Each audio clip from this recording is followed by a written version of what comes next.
Zarathik stood in the main hall of Nexus Station and tried to calm her racing heart.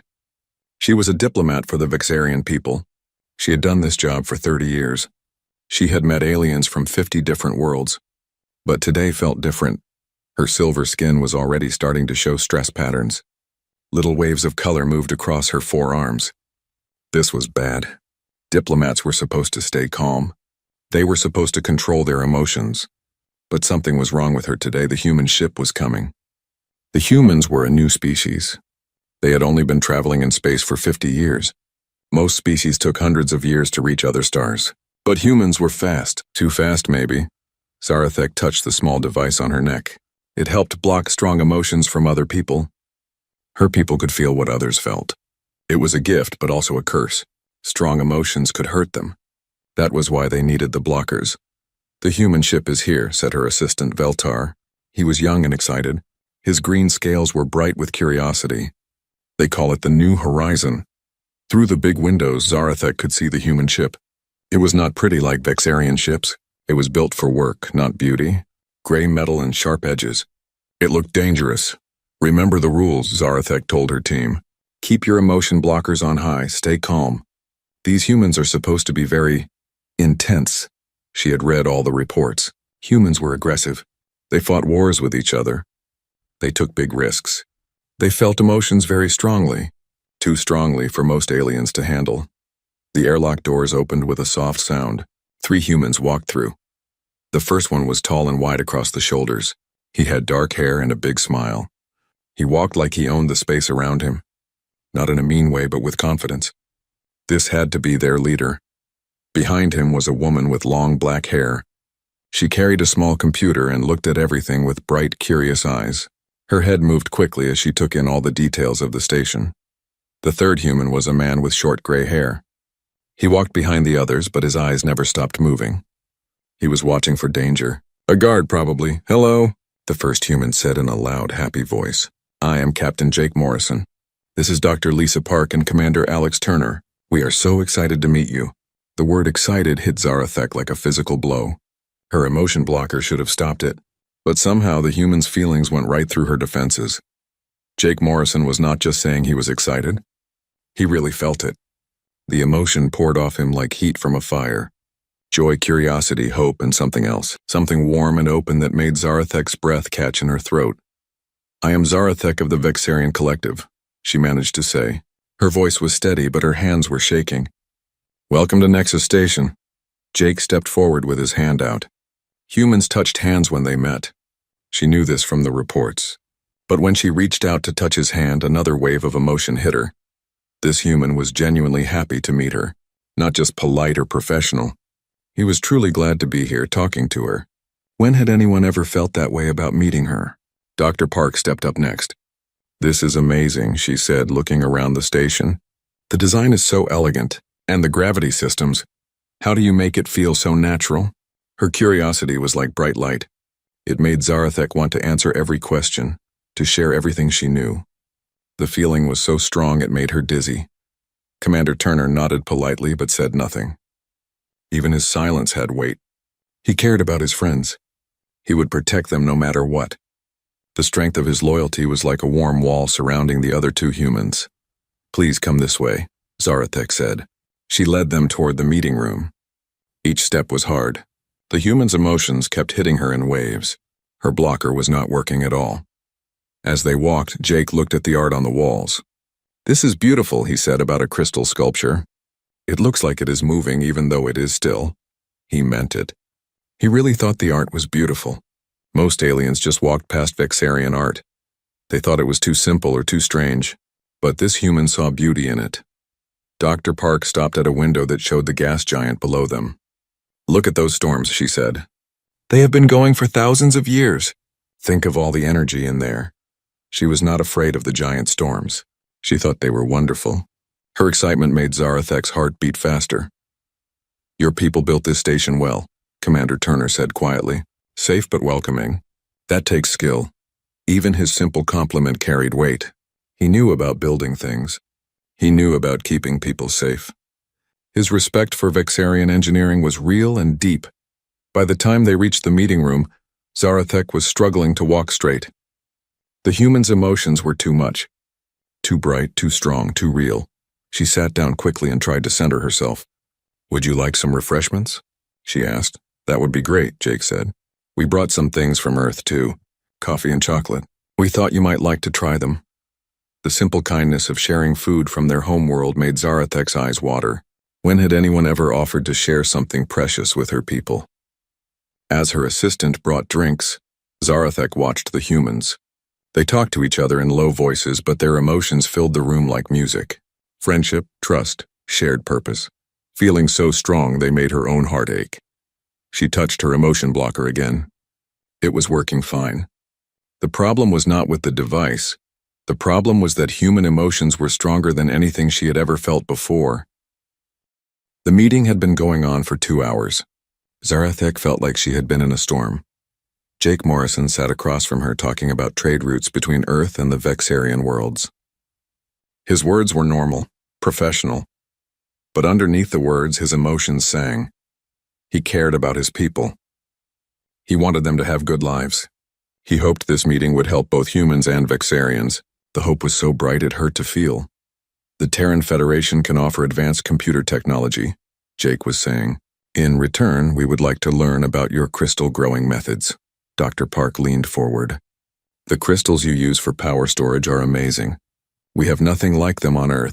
How do you make them grow in perfect patterns?" Her curiosity was like a fire. It made Zarathek want to tell her everything. Every secret, every method, every discovery her people had made.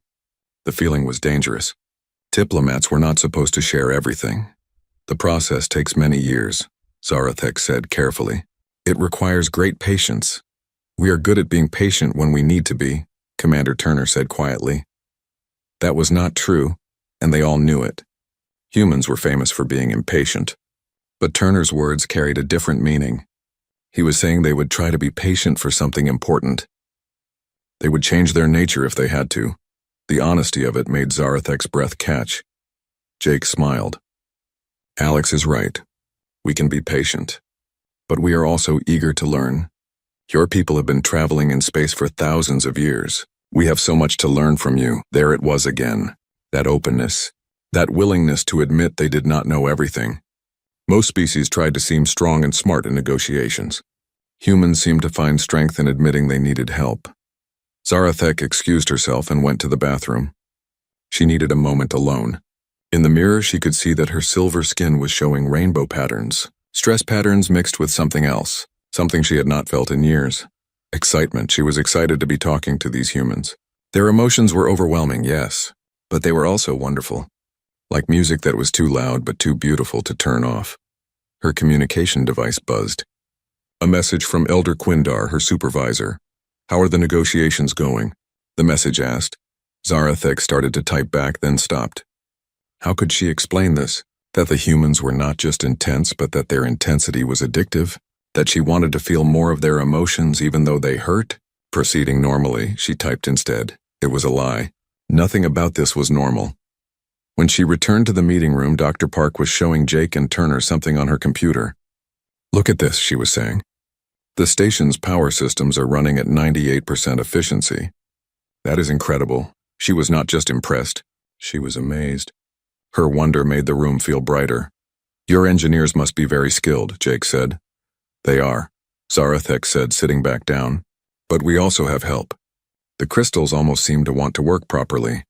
As if they are alive." Dr. Park's eyes went wide. "Alive? You mean they have some kind of biological component?" "Not biological," Zarathek said. "Something else. Something we do not fully understand." She should not have said that. Admitting ignorance was not good diplomacy. But Dr. Park's curiosity had pulled the words out of her. "That is even more amazing," Dr. Park said. "A technology that works without complete understanding. Like magic. Magic that works is just science we have not figured out yet," Commander Turner said. Jake laughed. "Alex has been reading philosophy again." The laugh was warm and real. It filled the room like sunlight. Zarathek found herself almost smiling back. These humans laughed with each other. They were friends, not just co-workers. The bond between them was strong and clean and beautiful. "We should take a break," Jake said. "Maybe you could show us more of the station?" "If that is okay," Zarathek nodded. She led them out of the meeting room and down the main corridor. Other Vexarians they passed stopped and stared. Not at the humans themselves, but at the emotions following them like invisible clouds. A young engineer named Catherine actually stepped backward when Jake smiled at her. Her scales turned bright orange with shock. "Did we do something wrong?" Dr. Park asked, noticing the reaction. "No," Zarathek said quickly. "We are just not used to such strong emotions." "Oh," Jake said. His face showed concern. "Are we making you uncomfortable?" "We can try to be more calm." He meant it. He would actually try to change how he felt to make them more comfortable. The kindness of it was like a physical blow. "It is not your fault," Zarathek said. "We are the ones who are too sensitive." "Hey," Dr. Park said gently. "Being sensitive is not a bad thing. It just means you feel things deeply." Turner nodded. "On Earth we have a saying, the strongest steel is forged in the hottest fire. Maybe being sensitive makes you stronger, not weaker." They were trying to make her feel better. These powerful, overwhelming humans were being gentle with her. The contrast made her want to cry. They reached the observation deck. Through the huge windows they could see the gas giant below. Its storm swirled in patterns of orange and red. "Beautiful," Jake said softly. "Dangerous too," Turner added. "But sometimes the most beautiful things are." Dr. Park was taking pictures with a small device. "The storm patterns are so complex. There must be incredible forces at work down there." "There are," Zarathek said. "The storms have been going for 10,000 years. Some of our poets say they are the planet's dreams." "Poets," Dr. Park repeated.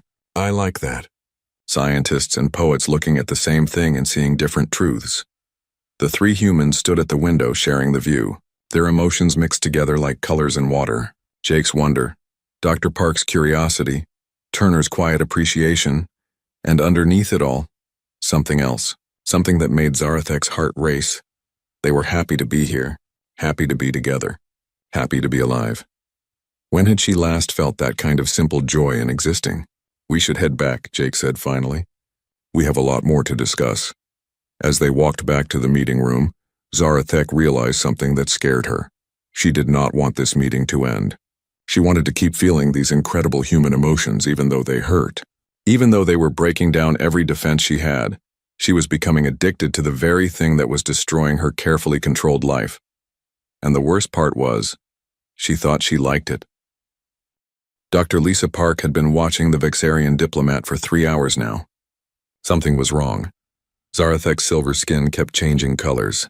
Her 4 hands shook when she thought no one was looking. Twice she had excused herself from the meeting room. Lisa was a xenobiologist. She studied alien life forms. She knew the signs of biological distress when she saw them. "Captain," she said quietly during another break, "I think we might be making our host sick." Jake Morrison looked surprised. "Sick? How?" "Look at her color patterns. The way she keeps touching that device on her neck. Her breathing rate has increased by 30% since we arrived." Commander Turner frowned. "Should we leave?" "No," Lisa said. "Let me run some scans first." With her permission, of course. When Zarathek returned, Lisa approached carefully. "I hope this is not rude to ask, but are you feeling well? You seem stressed." Zarathek's skin flashed through several colors quickly. "I am fine," she said, but her voice was tight. "I am a doctor," Lisa said gently. "I study how different species react to new environments. May I scan you, just to make sure you are healthy?" Zarathek hesitated, then nodded. Lisa pulled out a small medical scanner. It was designed to work on any carbon-based life form. She pointed it at Zarathek and watched the readings. Her eyes went wide. "Jake," she said quietly, "look at this." The scanner showed Zarathek's nervous system. It was lighting up like a Christmas tree. Electrical activity was jumping between her nerve clusters in wild patterns. "What does that mean?" Jake asked. "Her neural pathways are overloaded," Lisa said. "It is like someone turned the volume up too high on a radio. Everything is too loud." She looked at Zarathek with new understanding. "We are doing this to you, are not we? Our emotions are too strong for your people to handle." Zarathek's skin went pale silver. She had been caught. "It is not your fault," she said quickly. "We knew humans felt things strongly. We just did not know how strongly." Turner stepped back. "Are we hurting you?" "Not hurting," Zarathek said. "Just overwhelming."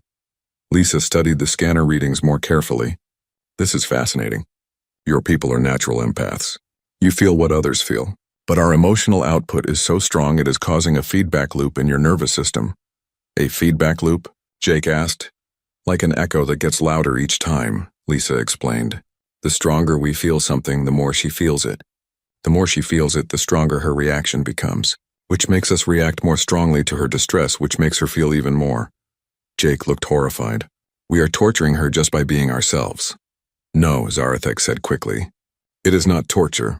It is just intense. But Lisa was watching the scanner. Something else was showing up in the readings. Something unexpected, Zarathek, she said slowly. Can you tell me how you feel about our emotions? Honestly? Zarathek was quiet for a long moment. Her skin shifted through several colors. They are overwhelming, she said finally. But they are also beautiful. We have not felt anything so real in a very long time. Lisa nodded. The scanner was showing something amazing. Despite the overload, Zarathek's brain was producing endorphins. Happy chemicals. She was suffering, but she was also experiencing something like joy. You are addicted to our emotions, Lisa said with wonder. Your people have been suppressing your feelings for so long that ours feel like a drug. That is impossible, Zarathek said. But her skin showed she was lying. Turner had been listening quietly. Now he spoke up. On Earth, we have people who are very sensitive too. They feel everything more than others. We call them empaths. What do they do? Zarathek asked. How do they survive? They learn to control what they let in, Turner said. They build walls. But they also learn that feeling deeply is not a weakness. It is a gift. Jake was still looking worried. What can we do to help? Lisa was thinking fast. The device on your neck, it is an emotion blocker, right?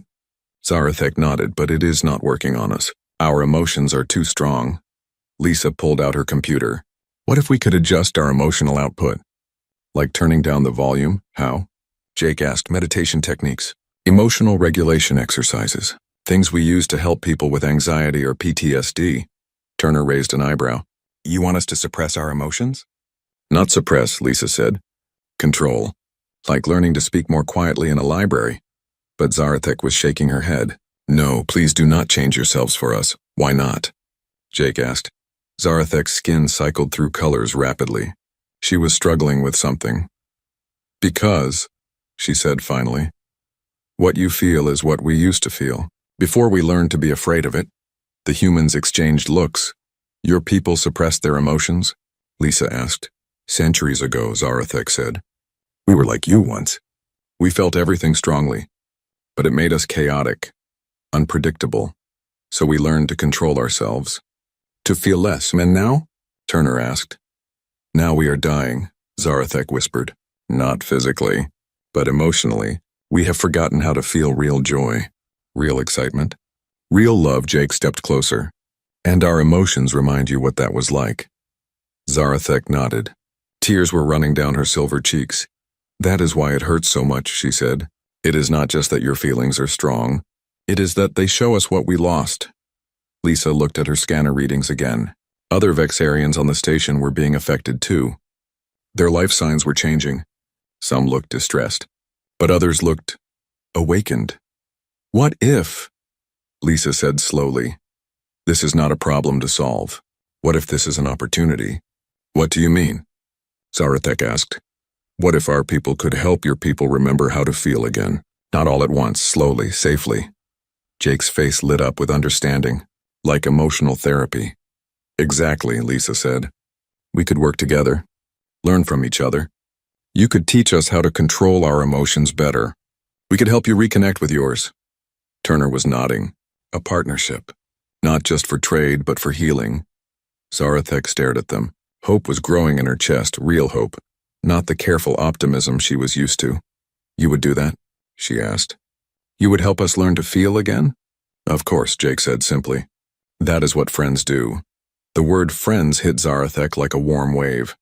These humans, after knowing her for only a few hours, already considered her a friend. When had anyone ever called her a friend, just for being herself? For the first time in her life, Zarathek stopped trying to control her emotions. She let herself feel everything the humans were giving her. The joy, the hope, the genuine caring, it was overwhelming. It was terrifying. It was wonderful. And for the first time in centuries, a Vexarian began to remember what it felt like to be truly alive. The cultural exchange dinner was Jake Morrison's idea. He wanted to share human traditions with the Vexarians. He wanted them to understand what made humans special. He had no idea what he was about to unleash. The main dining hall was decorated with items from both cultures. Vexarian crystal sculptures sat next to human photographs. The lighting was soft and warm, making everyone feel comfortable. 12 Vexarians had come to the dinner. Most were curious about human food. Some wanted to study human behavior. All of them had their emotion blockers turned up high. None of them were prepared for what happened next. Jake stood up at the head of the table. He held a glass of water in his hand like humans did when they made speeches. "I want to tell you about my species," he said. "About what makes us who we are." His voice was warm and strong. But underneath the words, his emotions were even stronger. Pride in his people, love for his home world, hope for the future. Zarathek felt the first crack in her defenses. "Humans have not been in space very long," Jake continued. "Only 50 years ago we had never left our own planet. We were stuck on one small world fighting wars with each other." Dr. Park was nodding. Her sadness about human conflicts mixed with Jake's words. "But we never gave up," Jake said. "Even when things were darkest, we kept trying to be better. To reach higher. To touch the stars." His passion was like fire. It spread through the room, hitting every Vexarian present. Commander Turner spoke next. "My grandfather fought in the last big war on Earth," he said quietly. "He told me stories about how terrible it was, but he also told me why they kept fighting." "Why?" asked Veltar, Zarathek's young assistant. "Because they believed their children deserved a better world," Turner said. "They were willing to sacrifice everything so future generations could have peace." The love in his voice was overwhelming. Love for his grandfather. Love for the human soldiers who had died for a better future. Love for the children who would never know war. Zarathek's emotion blocker started to fail completely. Dr. Park pulled out her computer and showed pictures from Earth. "This is where we come from," she said. "These are our cities, our forests, our oceans." Each picture carried her wonder at the beauty of her home world, her excitement about sharing it with new friends, her hope that someday Vexarians might visit Earth. "It is beautiful," whispered Catherine, the young engineer. Her orange scales were glowing brighter than usual. "It is," Jake agreed. "But the most beautiful thing about Earth is not the places. It is the people." He talked about human families, about how parents would do anything to protect their children, about how friends stood by each other through good times and bad times. His love for his own family filled the room like music. His grief for the parents he had lost in an accident. His joy at the friends who had helped him become a starship captain. "Humans feel everything," Jake said. "Sometimes too much. We laugh when we are happy. We cry when we are sad. We get angry when we see unfairness. We love so hard it hurts," Turner nodded. "Other species think we are crazy because we feel so much. They think it makes us weak. But it makes us strong," Dr. Park added. "Our emotions give us power. They make us fight harder for what we believe in. They make us care about strangers.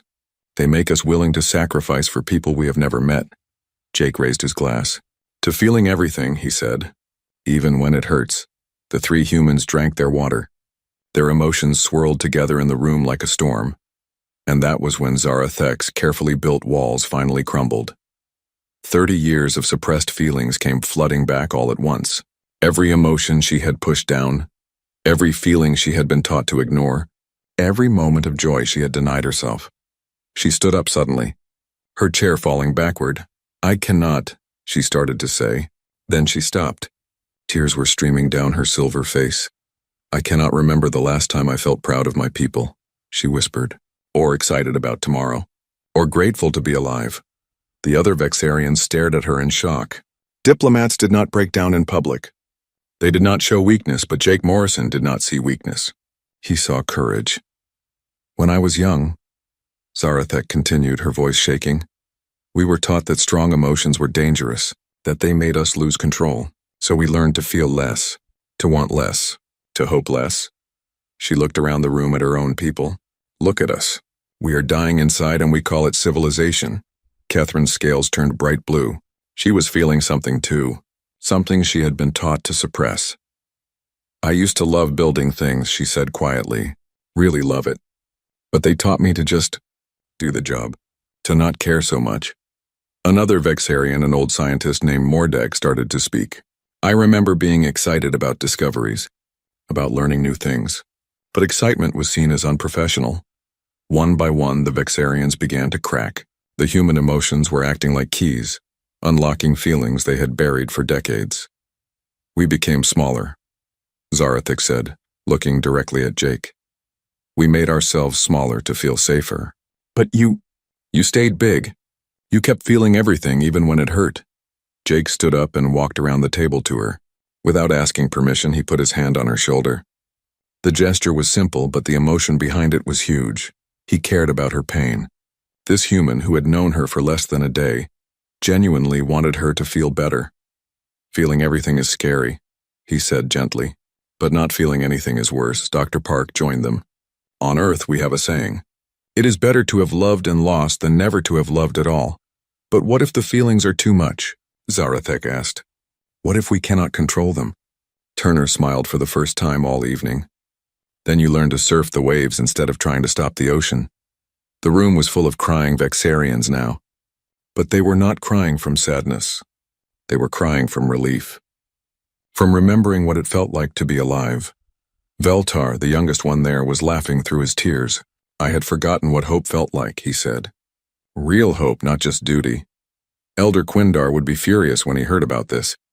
The Vexarian Council would be terrified. Their whole society was built on emotional control. But for the first time in her adult life, Zarathek did not care what the authorities thought. These humans had given her something she thought was lost forever. They had reminded her what it meant to be truly alive. And if that was dangerous, then maybe it was time for her people to be dangerous again. Jake was still standing beside her, his hand warm on her shoulder. His emotions wrapped around her like a blanket. What happens now? She asked. Now, Jake said with a smile that could power a star, we figure out how to save your people from forgetting how to feel. For the first time in centuries, a Vexarian diplomat felt something her people had almost forgotten existed. She felt hope for the future. Real, burning, beautiful hope, and it was going to change everything. 3 weeks had passed since the dinner that changed everything. Zarathek sat in her office on Nexus Station, writing the most important report of her life. The words were hard to find. How do you tell your government that everything they believed was wrong? The humans are not dangerous, she wrote. They are what we used to be. Her door chimed. Jake Morrison walked in carrying 2 cups of coffee. It had become their morning tradition. How is the report going? He asked, setting 1 cup on her desk. Slowly, Zarathek admitted. The council will not want to hear this. Jake sat down across from her. Over the past 3 weeks, she had learned to handle his emotions better. They were still intense, but now they felt like music instead of noise. Tell me what they are saying, Jake said. Zarathek pulled up the messages from her home world. Elder Quindar thinks we should limit contact with humans. He says you are too dangerous for our society. Maybe he is right, Jake said quietly. Zarathek looked at him in surprise. What do you mean? We are dangerous, Jake said. Not because we want to hurt anyone, but because we change things. We make people question the way things are. Through the window, they could see other Vexarians working with the human crew. The changes were obvious. The Vexarians moved differently now. They talked more.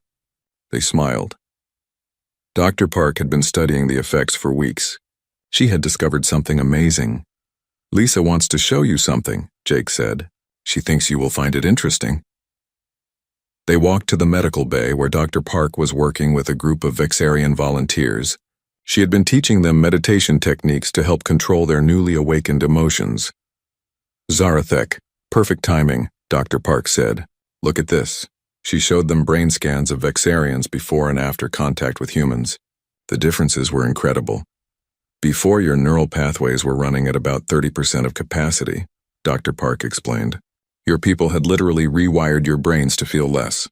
And now? Zarathek asked. Now you are running at 60% and climbing. Your brains are healing themselves, growing new connections. Becoming more alive, Commander Turner joined them. He had been working with Vexarian security teams, teaching them about human methods of peacekeeping. The young ones are adapting faster, he reported. Veltar and his friends are already learning to balance feeling strongly with thinking clearly. Zarathek nodded. The younger Vexarians had been easier to help. They had not spent as many years suppressing their emotions. What about the older ones? She asked. Harder, Turner admitted, but not impossible. Mordek, the scientist, told me yesterday that he felt excited about his research for the first time in 40 years. Dr. Park pulled up another set of data. We have been working on something special. A way to help your people transition slowly, safely. She showed them a program she had designed with Vexarian doctors. It used a combination of human emotional therapy and Vexarian crystal technology. The crystals can store and replay emotional patterns, Dr. Park explained. We record healthy human emotions and filter them through the crystals. It lets Vexarians experience human feelings at a safe level. Like training wheels, Jake said. Exactly. Your people can learn to feel again without being overwhelmed.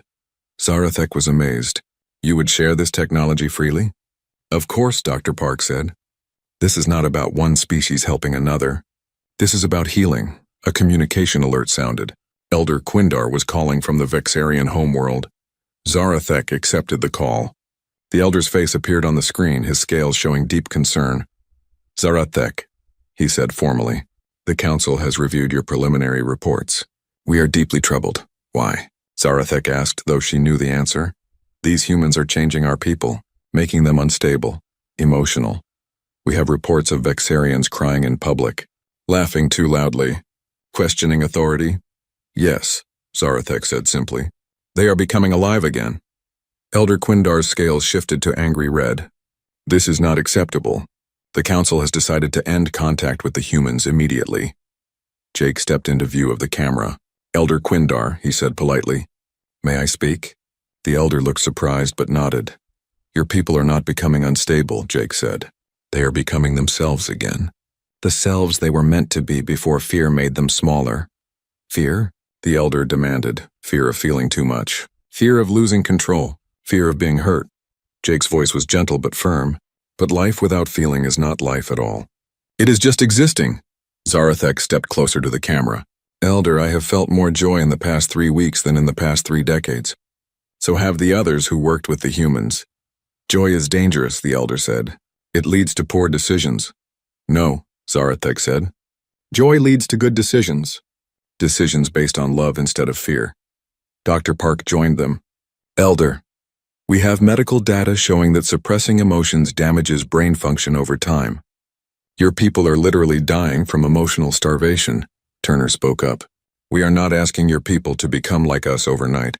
We are offering to help them heal slowly, safely. And in return? The elder asked suspiciously. In return, Jake said, we learn from you. Your people know things about emotional control that could help humans. We could teach each other. The elder was quiet for a long moment. His scales shifted through several colors as he thought. Show me, he said finally. Show me one of your people who has been changed by the humans. Zarathek called Veltar to the medical bay. The young engineer arrived quickly, his scales bright with curiosity. Veltar, Elder Quindar said sternly, report on your condition. I feel wonderful, Veltar said honestly. For the first time in my life, I love my work. I love learning. I love being alive. And your job performance? The elder asked. Better than ever, Veltar said. When you care about what you are doing, you do it better. Turner nodded. Emotional investment improves performance. Happy workers are productive workers. What about discipline? The elder demanded. Control? I have more control now, not less, Veltar said. The humans taught me that feeling emotions is not the same as being controlled by them. Dr. Park showed the elder the brain scans. Your people are not losing control. They are gaining it. True control comes from understanding your emotions, not suppressing them. Elder Quindar studied the data for several minutes. His scales slowly shifted from red to thoughtful blue. If we agree to this, he said finally, it must be voluntary. No Vexarian will be forced to change. Absolutely, Jake said. This only works if people choose it. And there must be safeguards, ways to help people who are overwhelmed. Already designed, Dr. Park said, showing him the crystal therapy program. And this alliance, the elder continued, it will be equal? Not humans teaching Vexarians, but both species learning from each other. That is what we want, Jake said. We need to learn emotional control from you. You need to learn emotional courage from us. Zarathek held her breath. Everything depended on what the elder decided. Very well, Elder Quindar said. We will try this. But slowly. Carefully. After the call ended, the 4 humans and Zarathek stood in the medical bay, hardly believing what had happened. We did it, Dr. Park said softly. We actually did it, Jake smiled. This is just the beginning.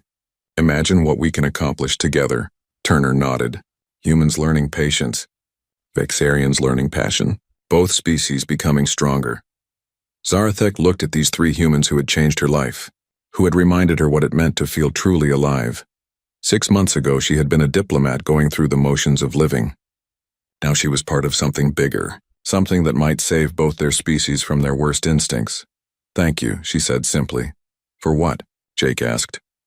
For not letting me stay calm, Zarathek said, smiling through happy tears. For shattering me in exactly the right way. Jake laughed, and the sound filled the room with warmth and hope. Outside the window, ships from both worlds were arriving. Volunteers who wanted to be part of something new. Something better.